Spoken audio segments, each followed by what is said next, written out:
Bonjour tout le monde, comment allez-vous? Voilà, nouveau cours. Alors, actualité plus que brûlante. Euh, je vais parler un petit peu de l'actualité pour commencer, et après un cours plus, évidemment, plus précis sur une Torah particulière de Rabbeinu, Rabbi Nachman de Breslev, sur un peu la suite de ce qu'on appelle le Koach HaMedameh, à savoir l'imaginaire, et son rapport au Emet. Vous allez voir, plus tard j'expliquerai. Donc on va commencer un petit peu avec l'actualité. Voilà. Je vois beaucoup sur les réseaux sociaux, malheureusement, des gens qui prennent parti pour l'un, pour l'autre. Il faut savoir que ni les Ukrainiens, ni les Russes sont des tzadikim, très loin de là. Ces deux peuples ont fait énormément de mal au peuple juif durant l'histoire. Les Ukrainiens particulièrement. Il faut savoir qu'aujourd'hui en Ukraine, il y a quand même euh, 30% de partis politiques néo-nazis, vraiment, qui s'affichent officiellement avec des croix gammées, etc. Zelensky, d'ailleurs, le président de l'Ukraine, qui est juif, mais qui a oublié qu'il l'était, hein, il est marié à une non-juive, il a des enfants baptisés, etc. Je ne sais même pas s'il n'est même pas converti lui-même, donc peu importe, c'est pas notre problème. Et loin d'être un saint, il faut savoir que l'Ukraine est le bras avancé des États-Unis en Europe de l'Est. Les gens l'oublient. C'est pas notre problème. À savoir que nous, notre seul souci, c'est le peuple juif, sa Torah. Alors vous allez me dire non, mais les peuples du monde c'est important. Alors oui, c'est important, mais c'est important dans le sens où ce qui est important c'est leur rapport à Israël. Or cette guerre-là, qui est terrible, ok, malheureusement il y a beaucoup de gens qui en souffrent, des gens qui n'ont rien fait, des enfants, etc. Il faut savoir qu'il n'y a pas une chose dans ce monde-là si Hachem ne la veut pas. Tout est précis, tout est calculé. Si Poutine il fait ce qu'il fait, c'est que Hachem le laisse faire, tout simplement. Si les Occidentaux laissent tomber l'Ukraine, c'est qu'il y a une raison.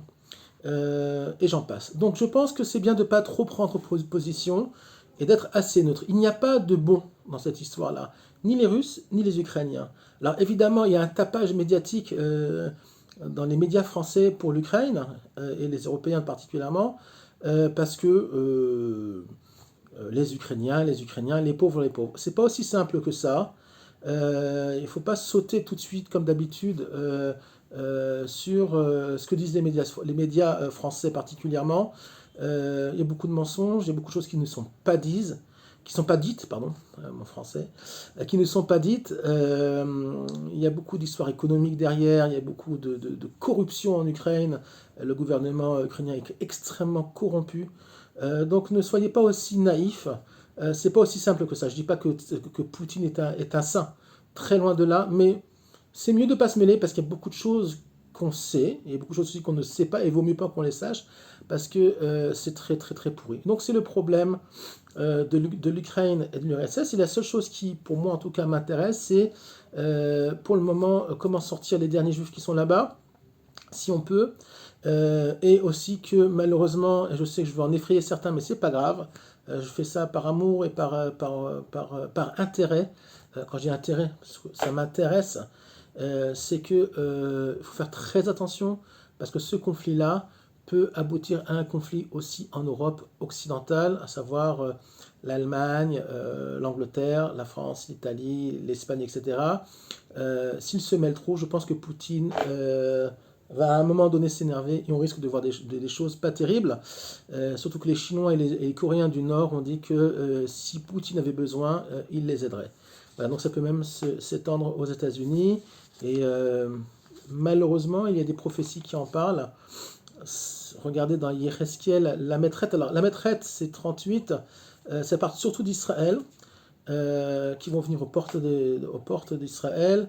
Mais il y a aussi le fait qu'il va y avoir une troisième guerre mondiale. Bon, elle a déjà commencé, mais elle peut s'étendre effectivement à l'Europe. Et ne croyez pas que c'est la rigolade. Quand j'ai commencé à parler avant la guerre que ça allait se passer, beaucoup de gens m'ont ri au nez, m'ont dit mais non, c'est un pétard mouillé, il y aura rien, il y aura rien, il y aura rien. Il y en a plein qui m'ont dit il y aura rien, laisse tomber, machin. Ça empire tous les jours, d'accord? Donc faites très attention à vous, ayez de l'argent liquide à la maison, ayez des passeports en bonne et due forme au cas où il faudrait sortir, euh, faudrait sortir et se sauver à Yerushalayim, comme il est marqué, il me semble que c'est dans le Navi Ovadia, les Yerushalayim Tiye Pleta, Jérusalem deviendra une ville pour les gens qui vont fuir. Voilà, on parle du Ham Israël. Bon, nous, ce qui nous intéresse pour le moment, on va étudier la Torah, parce que la Torah amène beaucoup de lumière dans ce monde-là. Peut-être que ça aura une influence, même ce tout petit cours, ça rajoutera encore un petit peu de lumière dans ce monde très obscur. Et on va parler justement du Emet, à savoir le Emet, c'est la vérité. Alors, on ne parle pas de la vérité des hommes, on parle de la vérité de la Torah, évidemment. Donc, ce mot Emet, vous allez voir, c'est extraordinaire. On va le retrouver particulièrement dans la prière du matin, dans la prière de Shacharit, après la lecture du Shema Israël. Donc on finit la lecture du Shema par Ani Hashem Elohichem, et on dit Emet. En public, tout le monde dit Emet en même temps. Donc c'est le premier Emet. Après, il y a marqué comme ça, donc Emet Veyatziv Venachon Vekayam, tout est stable, tout est juste, tout existe, Veyachar est droit, Veneeman, etc. Et on retrouve le mot Emet après une autre fois. Emet Elokeolam Malkeinu. Je ne vais pas traduire, c'est pas la peine. En tout cas, on va le retrouver 8 fois. Tiens, 8. Ça nous parle de quoi 8 8, ça nous parle entre autres de la Brit Mila, le 8e jour. Ça nous parle de David Ameler, du roi David. David est le 8e fils de Ishaï. 8, c'est tout simplement pas la symbolique. Quand on parle de 8 dans la Torah, c'est toujours pour désigner quelque chose qui est au-delà de la nature, puisque le monde a été créé en 7 jours, et le 8e jour, c'est déjà un monde qui est au-delà, puisqu'on ne rentre pas dans un 8e jour, on parle toujours, on recommence un cycle à chaque fois de 7. Donc le 8, tout simplement, j'aime pas dire le mot symbolise, parce que c'est faux, symbolise c'est trop léger, fixe, kovea, comme on dit en hébreu, il appuie l'infini. Alors, que nous apprend ce 8 fois émettre après le Shema Israël? On parle donc de l'union, Shema Israël et Hachem et le Hachem Echad, donc on parle de l'unité divine, et après, tout de suite derrière, on rentre 8 fois le mot Emet. Il faut savoir que le Emet est composé de la lettre Aleph, Mem, Tav, et le Aleph, c'est la première lettre de l'alphabet, et le Tav, c'est la dernière lettre de l'alphabet. Donc le Emet, il se trouve dans tout l'alphabet hébraïque, puisque chaque lettre est une force, et sont des anges potentiels quand ils sont formés, même les lettres par elles-mêmes, mais quand ils sont formés, ils fabriquent ce qu'on appelle des anges, tout simplement des valeurs spirituelles, des identités spirituelles. C'est pour ça qu'il faut faire très attention au Lashon Hara, par exemple, très très difficile pour tout le monde. Et il faut savoir que le Emet, il est au niveau de le Emet n'est que dans l'absolu. C'est-à-dire que le monde dans lequel on vit s'appelle dans la Kabbale Alma Deshikra, le monde du mensonge. C'est quoi le mensonge? C'est pas que tout le monde ment. Beaucoup de menteurs, mais c'est pas le problème. Tout simplement que le monde, pour le moment, tel qu'il est, il est pollué par ce qu'on appelle Zouamat Anachash, à savoir la pollution qu'a rentré le serpent au Gan Eden et qui a fait tomber donc le monde dans le monde de la Asiya, à savoir le monde du fer, F-A-I-R-E. Et ils sont passés de Kutnat Or, donc d'habits de lumière, à Kutnat Or, avec un Ain, à des habits de peau. En fait, tout simplement, ça veut dire des amis. On est passé d'un monde spirituel, qui aurait pu rester que spirituel, à un monde où on fait les choses, on est obligé de passer par des actes matériels. Donc c'est une descente. Donc on est passé du monde du 8, de l'absolu, du Emet, le monde du Gan Eden, où il y avait que le Emet, mais il a fallu faire un choix pour Adam et Ève, ils ont fait le mauvais choix, donc ils sont tombés dans un monde où il n'y a plus le Emet. Le Emet, il faut le rechercher. Comment on le trouve? Tout simplement en étudiant la Torah, en éclaircissant, faisant le tri entre une chose et une autre. Toute la vie, et voilà, je vais vous expliquer ça de façon très claire, toute la création, pas la vie, toute la création, depuis la descente du Gan Eden jusqu'à aujourd'hui, c'est un monde de tri. Donc de tri entre le vrai et le faux. déjà la génération du déluge. La génération du déluge a été malheureusement pulvérisée et Hachem n'a gardé une toute petite famille, la famille de Noé, pour reconstruire l'humanité. Donc il y a eu un premier tri terrible. Au niveau après de la construction, d'abord au niveau des pères, Terach va engendrer Abraham. Savoir que Terach, le plus grand businessman de Avodah Zarah de la planète, va avoir un fils qui va être le contraire de son père, à savoir que Abraham va être un petit peu au niveau spirituel l'antithèse de son père. Donc il y a déjà un tri, on passe d'un monde de Avodah Zarah et hop, Hachem sort de ce monde-là quand même, puisqu'il y a toujours un petit peu de bien même dans le mensonge et dans le faux. Il va sortir un personnage, Abraham, le premier monothéiste.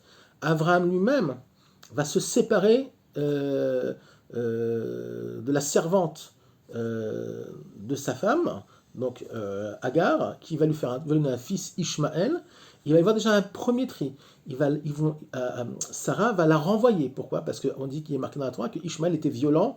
Ishmaël faisait Avodah Zarah à l'époque, il n'était pas encore musulman. Il faisait Avodah Zarah, il était de très mauvaise influence pour Yitzhak. Donc déjà, Abraham lui-même aussi va sortir de lui Ishmaël.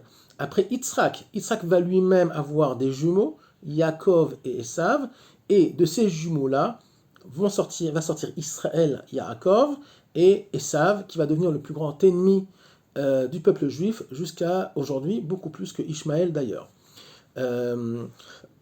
Puisque le principe d'Esav, c'est le monde de la Asiya, c'est le monde du concret, c'est ce qu'on appelle Prinat Caïn aussi, à savoir Caïn et Evel, les enfants d'Adam, Adam et Ève. D'ailleurs, il y a aussi eu un tri, puisque malheureusement, un mauvais tri, mais Caïn a tué Evel. Donc aussi, il y a eu une séparation à un moment donné.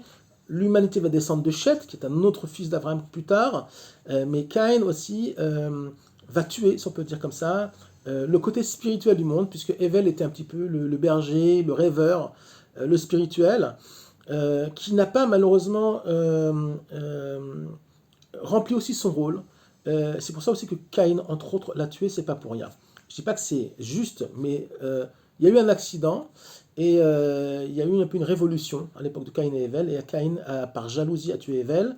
Donc si Dieu a permis de le faire, c'est qu'il y avait une raison aussi. Evel n'était pas parfait non plus. Donc la perfection va sortir un peu plus tard par Chet, lui-même qui va avoir toutes ces lignées jusqu'à Noach, et après il y aura Shem qui va donner les peuples sémites, entre autres les peuples dits arabes et les Hébreux. Donc je parlais de tri. Après il y a la famille de Yaakov qui se forme, et il y a un autre tri qui va se faire, très dur, une sale histoire, à savoir l'histoire de Yosef, où par une mauvaise compréhension de Yosef va être vendu. Donc il va être séparé des 12 tribus, il va être vendu, et on connaît l'histoire, il va arriver aussi en Égypte. Tout est pour le bien, puisque grâce à lui, après la famille de Yaakov va pouvoir être récupérée quand il y aura une famine en Eretz Israël, ils vont être récupérés, ils vont vivre heureux un certain temps, les 12 tribus en Égypte, jusqu'à ce qu'ils tombent malheureusement en esclavage.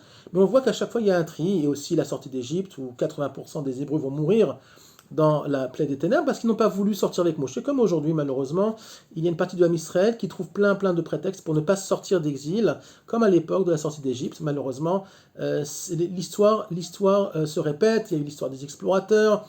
Il faut savoir que tous les Juifs qui sont sortis d'Égypte ne sont pas rentrés en Eretz Israël. Il n'y en a que 2 qui sont rentrés, Caleb ben Yefouné et Yehoshua bin Nun.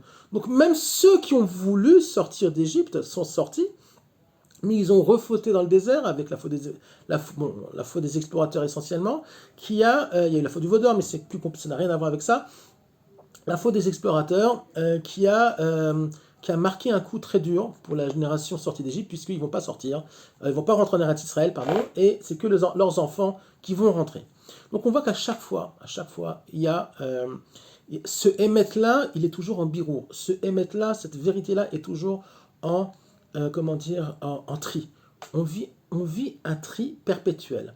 D'ailleurs, ce tri-là, et là c'est un grand secret de Kabbalah, qu'on apprend dans la paracha de Bereshit, donc dans la création, entre autres dans la Sefer Yetzirah, on apprend ça, mais pas que. Il faut savoir que la création elle-même est basée sur une création suivant une sélection. Alors, c'est une sélection positive, c'est pas une sélection négative.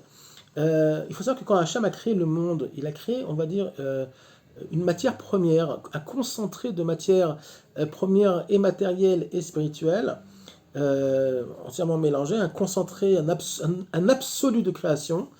Et en fait, la création s'est faite au niveau du tri. C'est-à-dire que les choses, elles se sont séparées à l'infini, pratiquement, jusqu'à obtenir toutes les créations qu'on connaît. Savoir que, à la base euh, cette matière première s'appelle Eretz Israël.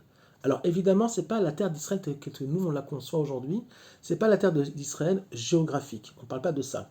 Eretz Israël, je le répète, ça veut dire Eretz Milachon Laroutz, savoir Eretz ça veut dire quelque chose qui est en dynamique, d'accord? Donc la dynamique de la création, et Israël c'est Yachar El, à savoir que Hachem va créer une création, quelque chose qui est en dehors de lui, et pas ex nihilo, malheureusement c'est mal traduit en français. Dans la Chassidut on appelle ça Yesh Mi'ain, même dans la Kabbalah, Yesh Mi'ain, je vais expliquer ce que ça veut dire. Et cette concentration-là créée va, va s'ouvrir un petit peu en milliards et de trilliards et de milliers, de trilliards de trilliards de trilliards de détails, jusqu'à obtenir les animaux, les fleurs, tout ce qu'on connaît au niveau matériel, et même au niveau spirituel, les anges, etc. À savoir que euh, euh, il y a un concentré, et hop, tout s'ouvre et se répand en milliards et trilliards de détails. Euh, En ce qui concerne le Yesh Mi'ain, à savoir mal traduit, création ex nihilo, qui veut dire création à partir de rien. Or, c'est très mal traduit, et c'est faux, archi faux de traduire comme ça. Mais malheureusement, la rabbanout en français n'ont pas trouvé, ou n'ont pas fait peut-être, ils n'ont pas trouvé la vraie traduction possible en français. Et moi, je vais essayer en toute humilité, je vais essayer de vous expliquer ce que ça veut dire. Yesh mi ein, ça veut dire il y a quelque chose de ein. Or, ein est traduit par rien. Or, c'est faux. Ein ne veut pas dire dans la Torah rien. Ein dans le langage courant hébraïque, ça veut dire rien. Ein li auto. Je n'ai pas de voiture. Comme ça, on dit en hébreu, je n'ai pas de voiture. Ein li auto. Il n'y a pas en fait de voiture chez moi. Mais Ein, dans la Kabbalah, dans la Chassidut, ne veut pas dire qu'il n'y a rien. Ein, c'est Ein le Asaga. C'est une lumière, lumière divine qui est déjà en dehors du divin lui-même. Donc c'est quelque chose déjà de créé, ok, qui est Ein le Asaga, à savoir quelque chose qu'on ne peut pas comprendre parce que c'est au-delà même de la création, c'est-à-dire au-delà de Bereshit. C'est quelque chose de encore plus premier. C'est proche de ce qu'on appelle le Oraganouz, c'est proche de cette lumière infinie qui s'est dévoilée à Hanouka, c'est proche du Ratson, donc la volonté divine qu'il y a un monde, puisque le Ratson, la volonté divine, est déjà une force, c'est déjà une lumière créée. Donc Hachem ne crée pas le monde de rien, il crée le monde de quelque chose, oui, qui est plus essentiel, qui est plus proche du divin, mais c'est déjà quelque chose si on peut dire, d'existant et en dehors du divin lui-même, puisque l'essence même du divin, on n'a aucune idée de ce que c'est. Et même ces parties-là, ce qu'on appelle le Ratson, donc la volonté divine, et le Ein, ce fameux Ein, même ça, on n'a pas de capacité de comprendre ce que ça veut dire, même aujourd'hui, même les plus grands kabbalistes de l'histoire, même s'ils comprennent un petit peu ce que ça veut dire, on est toujours très loin puisque le cerveau humain n'est pas capable, en tout cas pas aujourd'hui, on le saura plus tard, quand on va, après Triatamétim, on sera capable de toucher et de comprendre ces choses-là. Et pas pour le moment. Voilà. Donc ça fait partie, ce Ein-là fait partie du 8. Alors le 8, je reviens au 8, le 8 va aussi nous reconnecter à une autre sélection qu'il y a eu donc dans la création, qui est le 8 de Hanouka, à savoir les 8 bougies de Hanouka. Même si on n'est pas Hanouka, on a dépassé Hanouka. Le 8 de Hanouka, puisqu'il y a le miracle donc, de la fiole. Le miracle de la fiole est dû aussi à la volonté des Maccabim de se sortir donc de leur, on va dire, de leur situation si on peut dire, d'esclaves mentales ou esclaves même physiques de la culture grecque, ils ont tapé du poing sur la table, ils ont dit, nous, on veut rétablir la Kedusha en Eretz Israël. Donc ils vont se battre, ils vont faire, encore une fois, un tri entre la lumière et l'obscurité étant les Grecs, et la lumière étant Israël. Donc il va y avoir une guerre qui va remettre en place, on va passer du monde de Eved, à savoir, Eved, ça veut dire aussi la Avod, travailler le monde d'en bas, l'attachement à quelque chose, c'est-à-dire l'attachement obligatoire aux lois grecques. On va casser ces chaînes-là et on va passer à une dimension du 8 qui est la réconciliation avec l'attachement à Hachem. Voilà, donc pour l'histoire de Hanouka. D'ailleurs, c'est pas par hasard que la parashat Miketz, où on parle justement de Yosef, se passe à l'époque de Hanouka, puisque Yosef aussi a été trié, si on peut dire par la famille, par ses frères, et Yosef va aller donc en Égypte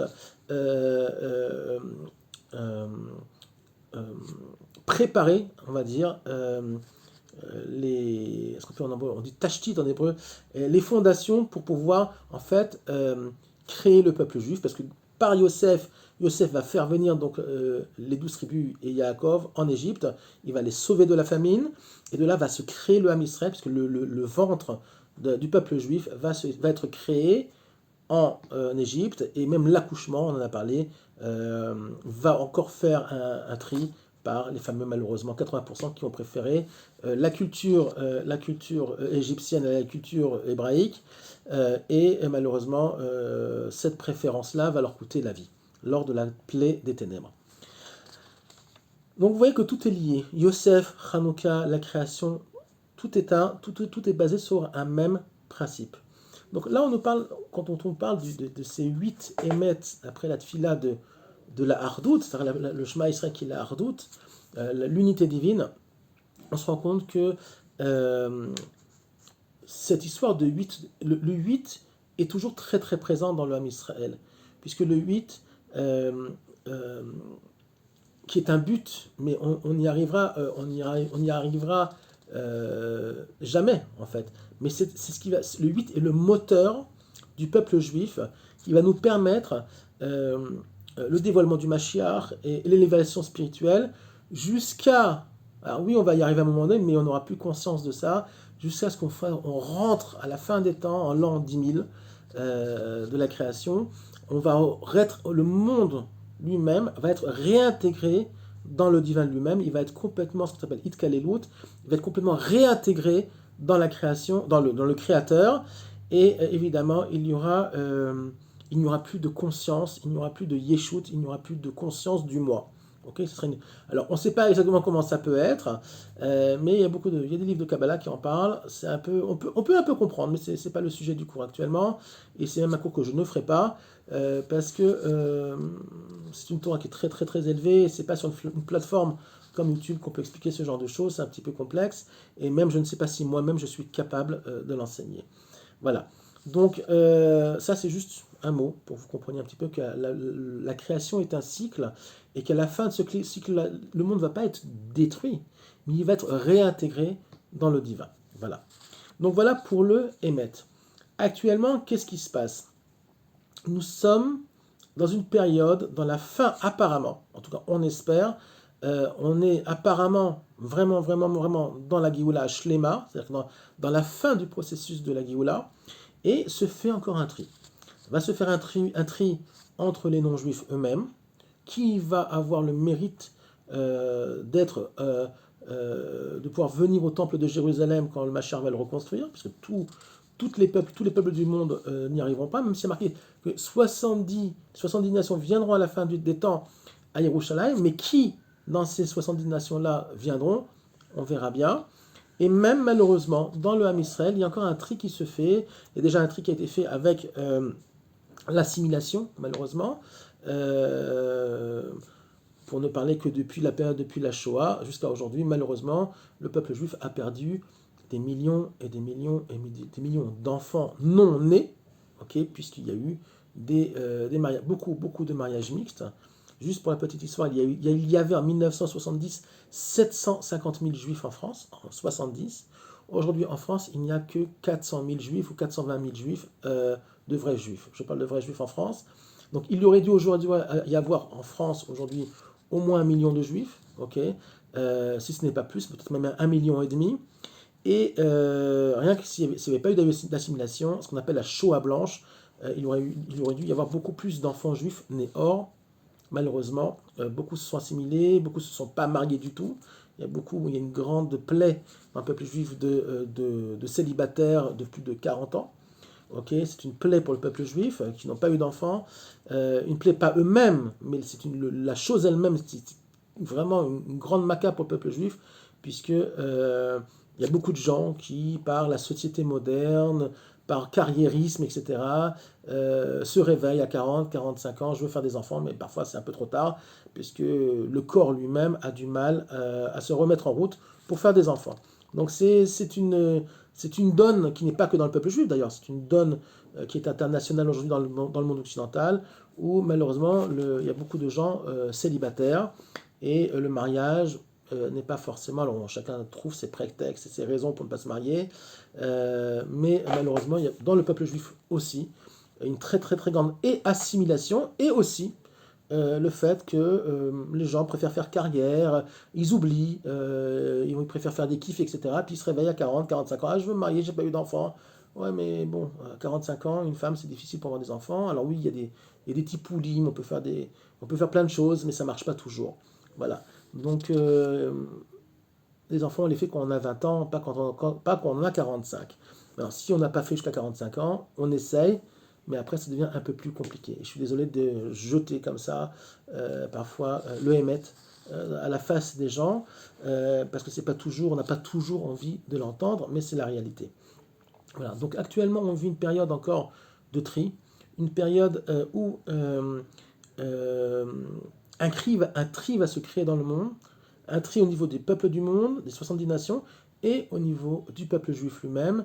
Euh, il y a déjà eu avec le corona, malheureusement il y a des gens qui sont morts, qui auraient peut-être pas dû mourir aussi vite, mais c'est c'est lui qui décide comment et qui avance, qui va vers le Beth Amikdash, et très probablement, euh, alors je ne sais pas, on n'est pas prophète, ok, il y a plusieurs scénarios possibles, ça va dépendre des mérites du Ham Israël, mais tel que c'est parti, il est très possible qu'il y ait une guerre même en Occident. Alors peut-être que les juifs, oui, les vrais juifs, qui se sentent juifs encore aujourd'hui, qui ne sont pas assimilés ni à la France, ni à l'Angleterre, ni ailleurs, quand ils verront qu'ils sont prêts à se prendre une bombette sur la figure, à Paris ou à Londres, ils sortiront au dernier moment, une main devant, une main derrière, mais ils sortiront. Mais je pense qu'il y en a beaucoup qui ne sortiront pas, parce qu'ils seront encore trop attachés à leur magasin, à leur cabinet dentaire, à leur je ne sais pas quoi, et ils n'auront pas, comme en Égypte d'ailleurs, la force de dire mais il faut sortir, eh ben, je vais me retrouver en Israël, j'aurai rien.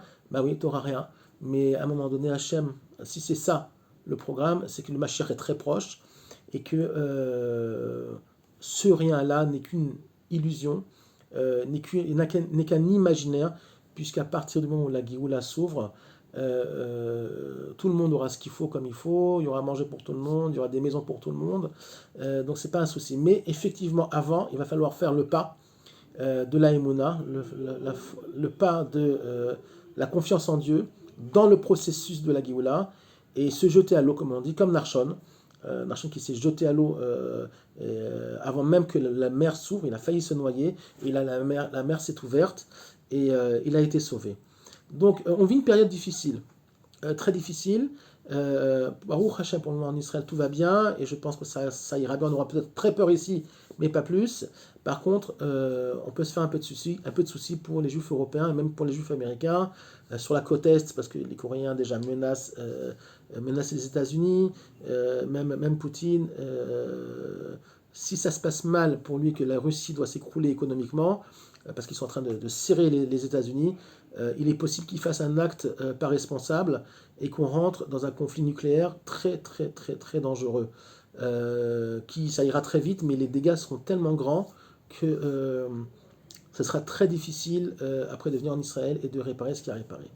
Donc oui, on est devant des choix très très problématiques, comme il y a eu des choix très problématiques avant la Seconde Guerre mondiale, et où moi j'ai un grand-père qui habitait dans l'est de la France, qui avait une affaire, qui avait un magasin, qui marchait très bien, et du jour au lendemain, il a fermé le magasin, il a pris une valise, il a pris sa femme, il a pris son fils, et ils sont partis, une main devant, une main derrière, comme on dit, avec juste une valise et un petit peu d'argent en poche, et pour fuir en zone libre. Et malheureusement, ils ont été malgré tout rattrapés là-bas, dénoncés par une famille française, livrés à la police française, qui les a livrés aux nazis et qui les envoyait à Auschwitz. Voilà, seul mon grand-père est sorti des camps. Et sa femme et son fils ont été assassinés. Moi, mon père est un enfant d'un deuxième mariage, donc avec ma grand-mère. Donc vous voyez que l'histoire juive, elle est difficile. L'histoire du monde, elle n'est pas facile. Il faut faire attention. Il faut pas se réveiller quand c'est trop tard. Quand c'est trop tard, alors après c'est un coup de chance si on s'en sort ou si on s'en sort pas. Mais il faut faire très attention. Il ne faut pas se réveiller au dernier moment. Il faut prendre les devants et avoir confiance en Hachem et beaucoup de Emouna. On va avoir besoin de beaucoup de Emouna. Voilà. Donc c'est pas toujours, malheureusement, c'est pas un cours qui est très, comment dire, qui est très joyeux, mais on est obligé de dire les choses telles qu'elles sont. Il faut arrêter de vivre, faire l'autruche, comme on dit, et mettre la tête dans un trou et dire tout ira bien, Hachem il nous aime, ça marche pas comme ça. Ok, n'oubliez jamais une chose, c'est que avant la Seconde Guerre mondiale, malheureusement beaucoup de Hadmourim et de Rabbanim en Europe de l'Est ont dit à leur communauté Hachem nous aidera, tout ira bien, restez là, ils ont tous été déportés. D'accord, très peu s'en sont sortis. Alors pourquoi? Parce que Hachem il sauve ceux qui veulent se sauver. C'est-à-dire que Hachem sauve, on l'apprend de Hanouka, et de Purim d'ailleurs, qui sont les deux fêtes qui vont rester à la fin des temps. Comment Hachem, Hachem il sauve qui? Ceux qui prennent les devants. D'accord? Aide-toi et le ciel t'aidera. Purim, Esther et Mordechai ont fait des choses qui ont provoqué le miracle. Et les Maccabim se sont levés avec beaucoup de Emouna. C'était pas des combattants, c'était des Kohanim. Ils ont pris l'épée, ils ont dit il n'y a pas de choix, il n'y a pas d'armée juive, il n'y a plus rien. Et bon, il y aura ce qu'il y aura. Nous, on fait confiance en Dieu. Dieu nous aidera. Et bien, non seulement Dieu les a aidés, mais il a aussi créé le miracle de la fiole grâce à leur action. Et aussi, on a pu rétablir le travail au Beth Amikdash des Kohanim. Donc, vous voyez, chacun doit être dans le monde de l'action pour pouvoir recevoir de l'aide divine. Si on dit juste je reste à la maison et je prie, ça ne suffit pas. Il faut prier, oui, il faut prier, mais il faut faire aussi, puisqu'on est dans le monde de l'action. Donc faites attention à vous, et chaque semaine, chaque jour qui passe amène autre chose. Donc je ne sais pas, la semaine prochaine, ce qu'il y aura, quelles seront les news. En tout cas, j'espère que d'ici là, peut-être le Machar sera dévoilé, et sinon, il va falloir rentrer, comme je viens de dire, dans le monde du faire et ne pas être passif face aux événements. Je vous souhaite donc une bonne continuation et à très bientôt, j'espère. Bye.